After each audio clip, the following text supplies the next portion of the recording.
Welcome to on record.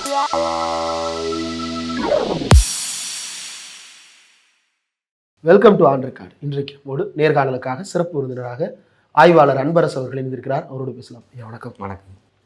ஒன்றிய அரசாங்கத்தினுடைய 2025 budget தாக்கலாக இருக்கிறது.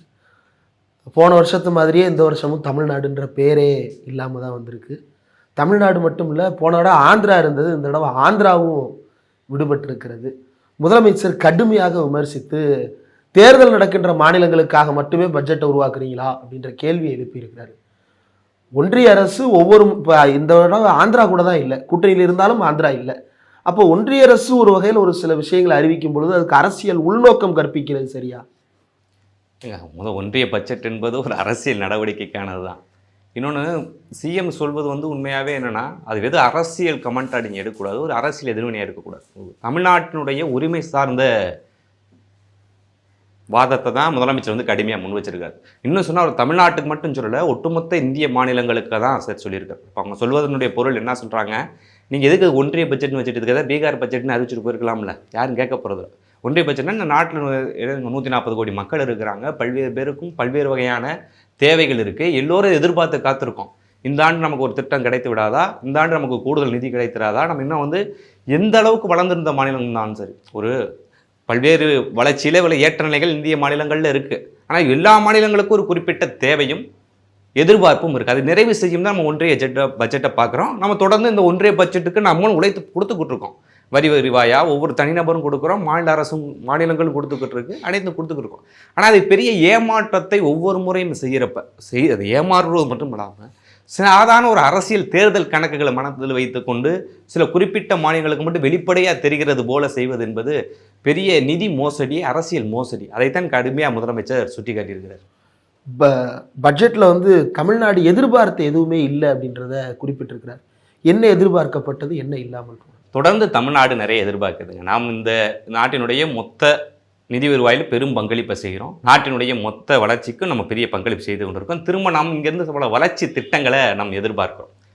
குறிப்பாக பார்த்தீங்கன்னா, நம்ம இந்த மெட்ரோ நம்ம எதிர்பார்க்குறோம். மெட்ரோ சென்னைக்கே கடுமையான போராட்டங்களுக்கு பின்னால், கடுமையாக குரல் எடுத்த பல்வேறு கட்ட முயற்சிகளுக்கு பின்னால் தான் நம்ம அதை பெற்றோம், சென்னை மெட்ரோ.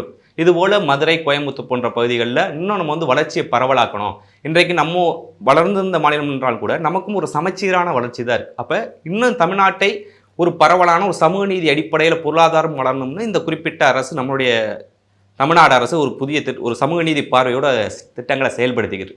அப்போ இந்த திட்டங்கள் வந்திருக்கணும். எது மெட்ரோ திட்டமும், மதுரைக்கு மெட்ரோவும், கோவைக்கு மெட்ரோவும் வரும்னு எதிர்பார்த்தோம். அது நமக்கு என்ன வரலை.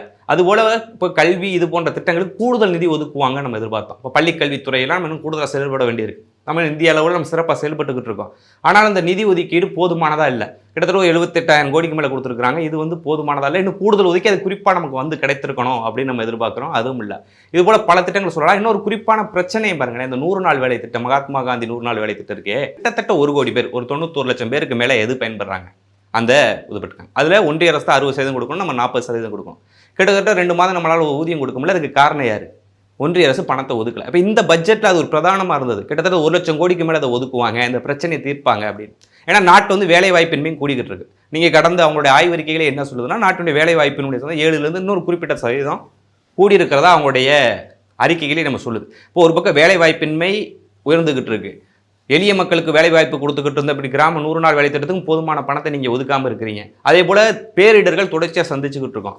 அப்போ ஒட்டுமொத்தமாகவே உங்களுடைய தேசிய பேரிடர் நிவாரண நிதி இன்னும் உயர்த்திருக்கணும். அதனால் சொல்லிக்கிற அளவு என்ன உயர்த்தலை, ஒன்றிய அரசு உயர்த்தலை. அப்போ எதுவுமே இப்போ நீங்கள் இல்லைன்னு மைண்ட் என்ன சொல்ல போகிறீங்க, எங்கிட்ட இல்லைன்னு சொல்ல போகிறீங்க, எங்களுடைய இதையும் குறைச்சி சொல்ல போகிறீங்க. இப்போ ஆனால் கவனம் போல் எங்கே இருக்குது? இப்படி அடிப்படை பிரச்சனைகள் நிறைய இருக்குது. இப்போ கிட்ட தமிழ்நாடு மட்டும் பாதிக்கப்படல. இந்த 100 நாளில் பல மாநிலங்கள், மகாராஷ்டிரா, தெலுங்கானா, பல மாநிலம் கூட பாதிக்கப்படுது. ஒரு இந்திய முழுமைக்குமான பிரச்சனை இருக்குது. அப்போ அது போன்ற பிரச்சனைகளை கவனம் செலுத்தாமல், வேலை வாய்ப்பு குறித்த பிரச்சனைகளை கவனம் செலுத்தாமல், கல்விக்கு என்ன நிதி கொடுக்கணுன்றதை பற்றி கவனம் செலுத்தாமல், அல்லது இப்படி 100 நாள் வேலை வாய்ப்பில் பெரும் பிரச்சனைக்கு எப்படி தீர்க்கணும், இந்த மாதிரியான எந்த அடிப்படைகளும் இல்லாமல், குறிப்பாக ஏதோ ஒரு பீகார் சிறப்பு ரயில் மாதிரி பீகார் சிறப்பு பட்ஜெட்டை இல்லை. இன்னைக்கு சிராக் பாஸ்வான் அதை தான் கடுமையாக விமர்சிக்கிறாரு. பீகாரும் இந்தியாவில் ஒரு பகுதி தானே, அவங்களுக்கு நிதி ஒதுக்குனா உங்களுக்கு என்ன இப்போ பிரச்சனை அப்படின்னு கேட்குறாரு. அப்போதாங்க நம்ம சொன்னோம், ஒரு பகுதிக்கே நீ ஒதுக்கின்றா மற்ற பகுதியில் யார் அது கொடுப்பா? சட்டியில் இருந்தால் தானே அழைப்பே வரும். அப்படி வேணும்னா ஒரே நாடு ஒரே தேர்தலை ஏற்றுங்கன்றாரு.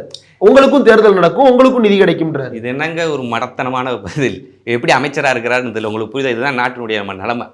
ஏன்னா சரி இதை நீயே வச்சுக்க, என்னமோ ஒரு ஃபுட் ப்ராசஸிங் இண்டஸ்ட்ரி வருது, அது பீகாருக்கு, அது அவருக்கு அது அமைச்சர் அவரால் அதை செய்ய முடியுமா செஞ்சிருக்கிறாரு. பரவாயில்ல, அந்த அளவுக்கு வாழ்த்துவோம். இதை தமிழ்நாட்டு பீகார்லேருந்து போய் பீகாருக்கு ஒரு திட்டத்தை கொண்டு வராரு. இங்கே தமிழ்நாட்டிலேருந்து நாங்கள் தமிழ்நாட்டை ரெப்ரசென்ட் பண்ணுறோம்னா பட்ஜெட்டை வச்சவங்களே தாங்க தமிழ்நாட்டுக்காரன்னு சொல்கிறாங்க. தமிழ்நாட்டுக்கு என்ன செஞ்சாங்கன்னு தெரியல. அவருக்கு அவ்வளோ பாசம் இருக்குது, நம்ம பாராட்டுவோம். இந்த தடவை திருக்குறள் சொல்லிட்டாங்கல்ல. சரி சரி, தெருவில் விடணுன்றதுக்கா திருக்குறள் சொல்கிறோம், ஆனால் அது உங்களை தெருவில் விட்டுருவோம் அப்படின்றதா? அதனால் எங்கள் இதெல்லாம் வார்த்தைகள்லாம் அதனால தான் சொல்லியிருக்காங்க. அலங்காரங்களெல்லாம் வைத்து இந்த பட்ஜெட் என்ன பண்ணியிருக்கீங்க, நிரப்பியிருக்கீங்கன்னு முதலமைச்சர் அதை தான் சொல்லியிருக்காங்க. விளம்பர வெறி கொண்ட ஒன்றிய அரசுன்ற, விளம்பர மோகம் கொண்ட ஒன்றிய அரசு. அதே போல திட்ட விளம்பரங்களில் ஒன்றிய அரசின் முத்திரை இடம்பெறாவிட்டால் திட்டம் சரியாகவும் செம்மையாகவும் செய்யப்பட்டிருந்தாலும் சேர வேண்டிய நிதியை விடுவிப்பதில்லை. உண்மைதான். இப்போ குறிப்பாக பிரதமர் வீடு வழங்கு திட்டம் எடுங்க, ஆவாஸ் யோஜனா. ஆமாம், பிரதம மந்திரி ஆவாஸ் யோஜனா. அதுக்கு என்ன உங்கள் திட்டம் பணம் கொடுத்துட்டாங்க? அது மாநில அரசு தான் 60% மேலே கொடுத்துக்கிட்டு இருக்கு. உன் பேர் ஒன்றுது, அதுக்கு பணம் யார் கொடுக்குறா? கிட்டத்தட்ட 1,20,00,000 அவங்க கொடுக்குறாங்க. கிட்டத்தட்ட அது 2,80,000 நினைக்கிறேன். மீண்டும் 1,70,000 மேலே நம்ம கொடுக்குறோம். நீ பேரை வச்சுட்டு போயிட்ட, அதுக்கு யார் பணம் கொடுக்குறது? அதைத்தான் சிஎம் சொல்கிறார். இது மாதிரி பல திட்டங்களை சொல்லலாம். பேர் அவங்க பேர் இருக்கும், ஒன்றிய அரசு திட்டம். ஒன்றிய அரசு 100% பணம் கொடுக்குதா இந்த திட்டத்துக்காவது? கிட்ட ஒன்று 60-40 இருக்கும், இல்லை 40-60 இருக்கும். இதுதான் இந்த ரேஷியோ. இப்போ பல திட்டங்களுக்கு நீங்கள் பேரை வச்சுட்டு போயிருவீங்க, அதுக்கு நாங்கள் தான் கொடுக்கணும். ஆனால் பணம் கொடுக்க மாட்டீங்க. பட்ஜெட்லேயும் நீங்கள் நிதி ஒதுக்க மாட்டீங்க. வரி பகிர்வு நிதி ஒதுக்குனப்போ என்ன பண்ணுவீங்க? வரி பகிர்வுடைய உங்கள் பங்கீடு என்ன? அந்த கணக்கே பாருங்கள். ஊபி, பீகார், மத்திய பிரதேசம் மட்டும் மொத்தமாக பணத்தில் 40% கொடுத்தீங்க. அதே விட உத்தரப்பிரதேசம் 39,000 கோடி, பீகாருக்கு 17,403 கோடி அப்போ கொடுத்துட்டீங்க. பணமும் கொடுத்துட்டீங்க முன்னாடியே. இப்போ திட்டம் கொடுக்க போகிறீங்க, ஒன்று பட்ஜெட்லேருந்து கொடுக்குறீங்க. அப்போ நிதிப்பயிர் மாநில அரசு கொடுக்கக்கூடிய நிதிப்பயிர், ஒன்றிய நிதிப்பயிர்லேருந்து கொடுத்துட்டீங்க 17,403 கோடி. மத்திய பிரதேசத்துக்கு 13,582 கோடி கொடுத்துருக்கு. மொத்தமாக இந்தியாவில் இருக்க எல்லா மாநிலங்களும் சேர்த்ததில் உங்களுக்கு உங்கள் 3 மாதம் தான் 40%. ஆனால் அது மொத்த 5 மாநிலங்களுக்கு, தென் மாநிலங்கள் தமிழ்நாடு, கேரளா, கர்நாடகா, தெலுங்கானா, ஆந்திரா, கிட்டத்தட்ட 5 மாநிலங்கள் சேர்த்து கொடுத்து 27,136 கோடி தான். அது தமிழ்நாட்டில் வெறும் 7,057 கோடி. வெறும் 15% தான் யார் கொடுத்துருக்காங்க? தென்னிந்திய மாநிலங்களுக்கே அவங்க ஒதுக்கியிருக்காங்க. அப்போ நீ எந்த வகையிலும் எங்களுக்கு ஒன்று உன் திட்டத்துக்கு நாங்கள் நிதி கொடுக்கணும், எங்களுக்கு வர வேண்டிய நிதியும் தரமாட்டேன். இன்னொன்று பள்ளிக்கல்வித்துறைக்கு நிதியமைச்சர் சொன்னதை நம்ம தமிழ்நாடு நிதியமைச்சர் பல்வேறு நேரங்களில் சொன்னதை நம்ம சொல்கிறோம். தமிழ்நாட்டுக்கு 2,000 கோடிக்கு பள்ளிக்கல்வித்துறைக்கு தரணும். அந்த திட்டத்துக்கு என்ன திட்டத்துக்கு? சிக்ஷா அபியான் திட்டத்துக்கு கையெழுத்து. இந்தி மும்மொழி திட்டத்தை ஆதரிக்கணும், நீ கையெழுத்து போடு, புதிய கல்விக்குழு ஏற்றுக்கன்னு எங்களை மிரட்டுற. அதை தான் சொல்கிறேன். நீ அந்த திட்டங்கள் வேற எங்களை மிரட்டணும்னு பார்க்குற. அந்த பணத்தை நீங்கள் தரமாட்டீங்க. அப்போ இது ஒரு மோசடி இல்லையா? இது ஒரு வகையான வெளிப்படையான ஆதிக்கத்தை அவங்க செயல்படுத்திக்கிட்டு இருக்கிறாங்க அப்படின்றத இந்த நிகழ்ச்சியில் இது காட்டு இந்த செய்தி. கனிமொழி அவர்கள் இன்னைக்கு பேசும் பொழுது இதை பீகார் பட்ஜெட்டுன்னு தான் விமர்சிக்கிறாங்க. முதலமைச்சருமே கூட இதை ஒன்றிய நிதிநிலை அறிக்கை அப்படின்னு இதை அழைக்க வேண்டிய அவசியம் என்ன அப்படின்ற கேள்வியை முன்வைக்கிறார். தொடர்ந்து மாநிலங்களுக்கு இடையிலான அந்த உறவு சிக்கல் இதில் அதிகரிக்கிற மாதிரி தெரியும். அது ஒன்றிய பிஜேபின்ற ஒரு அரசாங்கத்தினுடைய கொள்கையாக இருக்குது. மாநிலங்களை ஒரு நிர்வாக அழகாக கூட அது மதிக்கலைன்ற அதனுடைய சர்வாதிகார எண்ணங்கள் இதனுடைய நடைமுறை வந்துக்கிட்டு. இது வரைக்கும் நீங்கள் பண்பாட்டு தளத்தில், கலாச்சார தளத்தில் இருப்பது கொஞ்சம் போராடிக்கிட்டு இருக்கலாம். நீங்கள் இது வாழ்வாதார பிரச்சனைகளில் அவங்களுடைய ஒன்றுகுணிப்பு நாட்டுக்கு நல்ல ஒரு சூழல் அல்ல, ஜனநாயகத்துக்கு ஒரு ஆபத்தை அவர்கள் நெறிப்படுத்தி கொண்டிருக்காங்கன்றதான் இது நமக்கு. இது மைய மாநில உறவு அப்படின்றத தாண்டி மாநில உறவையே இது சிக்கலுக்குள்ள. ஆமாம், இப்போ நீ பகை உணர்வு, இப்போ யாரும் இன்னொரு வகையில் இருக்க பீகார் கொடுக்கக்கூடாதுன்னு நம்ம சொல்ல. எல்லோருக்கும் தேவை, எல்லோருக்கும் ஒரு தேவை இருக்கிறப்ப நீ ஒரு இது ஏசுநாத இதை பிரித்து கொடுத்த மாதிரி தான். எதை இருக்கிறது அப்பத்திலேருந்து பகிர்ந்து தான் கொடுக்கணும். இல்லை அவருக்கு கொஞ்சம் நேரம் கொடுப்ப, நீ பட்னி கிடந்த சாகுன்னு சொன்னால் அது சரியான பங்கீடா? இப்படி மாநிலங்களுக்கு மாநிலங்கான ஒரு வெறுப்புணர்ச்சி, இதுதானே அவங்க அரசியல். ஒன்று மனிதனுக்கு மனிதன் வெறுப்பை கிளப்பணும், இப்போ மாநிலத்துக்கு மாநில வெறுப்புணர்ச்சியை தூண்டலாமான்னு பார்த்துக்கிட்டு இருக்கேன். பொருளாதார ஆய்வறிக்கை, உயர்கல்வி நிறுவனங்களின் தரவரிசை அறிக்கை, நித்தி ஆயோக் அறிக்கை, ஒன்றிய அரசின் அனைத்து அறிக்கைகளிலும் முதன்மையான இடத்தை பிடிக்கிறது தமிழ்நாடு. பக்கத்துக்கு பக்கம் தமிழ்நாட்டின் செயல்பாடுகளுக்கு பாராட்டு பத்திரம் வாசிக்கப்படுகிறது அந்த அறிக்கைகளில். ஆனால் நிதிநிலை அறிக்கையில் புறக்கணிக்கப்படுகிறது அப்படின்றது. அப்போ எல்லாத்துலேயும் நம்ம தான் வளர்ந்துட்டோம்ல, வளர்ந்ததுக்கு பிறகு ஏன் காசுன்னு கேட்டுக்கிட்டே இருக்கீங்க? ஏங்க இப்போ ஒட்டுமொத்த ஒரு வளர்ந்த மாநிலத்துக்கு கூடுதல் நிதி ஒதுக்குவதன் ஊடாக, அந்த திட்டங்களை மேலும் வளர்ப்பதன் ஊடாகத்தானே அந்த தொழில் இன்னும் மேலும் வளர்ச்சியிடும். ஒரு லாபத்துக்கு மேலுக்கு இன்னும் ஒரு மூலதனத்தை போட்டிங்கன்னா தானே அது லாபமாக பெருகும். ஆனால் மூலதனத்தை நாங்கள் வைத்திருக்கோம், அதற்கு லாபத்தை ஃபுல்லாக நீ திரும்ப வேறு இடத்துக்கு மடை மாற்றினா எப்படி இந்த மாநிலம் வரும்? இது ஏதோ நாங்கள் வளர்ந்துருக்கோம், எங்களை கொடுத்துட்டீங்க அப்படின்றதல்ல. இது ஒட்டுமொத்தமாக தமிழ்நாட்டின் மூலதனமாக கருதுறீங்க. அவங்க அதை இந்திய அரசின் மூலதனமா தானே மூலதனமா பார்க்கறாங்க. அவங்க கருதலே சொல்றேன். நாம் இந்தியாவுக்கு கொடுக்குற மூலதனமா தான் நம்ம கருதுறோம். இப்ப நான் இன்னைக்கு வந்து அவங்க ஆய்வு செஞ்சிருக்க பொருளாதார ஆய்வறிக்கை என்ன சொல்லுது? நீங்க பாருங்க, தோல் உற்பத்தி பத்தி சொல்றாங்க. கிட்டத்தட்ட இந்தியாவில் இருக்கக்கூடிய காலனி உற்பத்தி 38% தமிழ்நாடு தான் செய்யுதுன்னு சொல்றாங்க. ஒட்டுமொத்தமா தோல் பொருள் எடுத்தா ஒட்டுமொத்த ஏற்றுமதிக்கு கொடுக்க உற்பத்தியில 47% தமிழ்நாடு தான் கொடுக்கும்னு சொல்றாங்க.